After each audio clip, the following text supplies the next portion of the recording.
Buddy, Gary Reasons here. Hey, and welcome back to Reasons to Believe. And we're going to talk a little bit about a subject that's pretty fun. You're going to have to think about things in a big light here when you talk about this topic. And today's topic is going to be confidence. Yeah, confidence.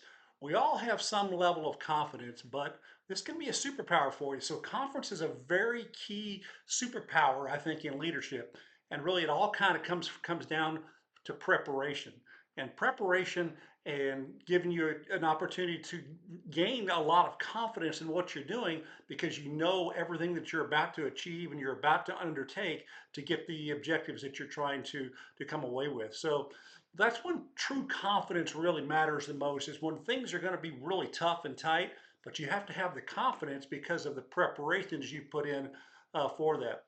So in the NFL, confidence is built, I think, from preparation, and that comes from practice reps, that comes from film study, and not necessarily from talk all the time, but those are the things that you can share amongst your teammates, that you all are prepared, and it builds a common goal of confidence. You can do the same thing in a business.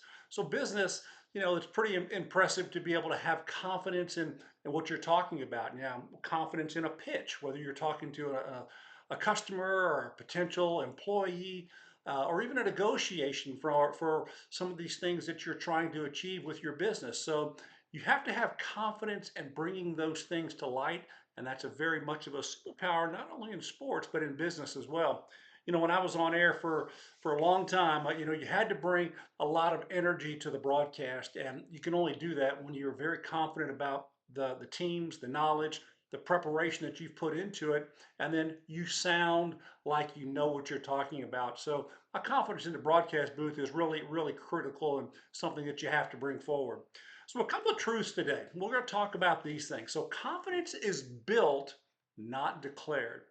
Sure, you just think about that. Confidence being built and not necessarily declared. So you can have competence through reps, and you gain competence through reps. That is being able to do the thing. In sports and in football, it's practice. All those things in business, it's going through, your pitch, your process, everything for a sale potentially. Those are the things that you have to do to make those things come to life and give you the confidence to be able to execute. So part of the thing that goes behind that, you're going to prepare early. I talked in a couple of sessions ago about championships are built on Tuesday. Well, it's all from preparation early in the week for football teams and how to win ball games. And you also have to kind of protect your sleep and your energy. You've got to be able to enforce that confident nature about you, because when you're drained and you're tired, one of the things that goes away with that is confidence. So confidently, if you are prepared and you are rested, you're going to have that. And so another thing along the way for some of your goals, this can reinforce your confidence, is that you track your small wins. Now that is impressive, to be able to say, hey, we did this, and it's leading to this. So you're setting a level of expectations for your efforts, and you're tracking those small wins. So that's going to boost your confidence as well. Let's also talk about this thing. Your habits either fuel confidence or they drain it. Think about that. Confidence can be fueled by your habits, or your habits drain your confidence. I think that's pretty self-evident there. But so when you talk about separating facts and things from fear, you also have to look at those things that are going on with your confidence in those things. And then you also need to kind of bring away with some type of a self-talk. This is how you're going to prepare yourself and do that on a consistent basis. And then you want to visualize things, folks. Everybody has a way to prepare and get things done and build your confidence level about things, but visualizing really, really helps in execution.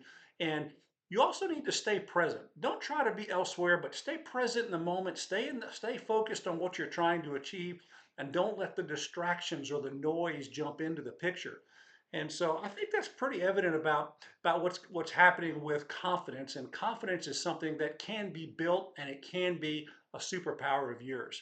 I'd like to give you a quick little challenge here. So for the next 24 hours, think about you being confident or having a confidence in your life, and let me know how that goes for you. make a comment here. And you can also look at GaryReasons.com to check out more about what we're doing with Reasons to Believe. And that's all we have here about confidence. And I'll see you guys here again tomorrow. Take care, everybody.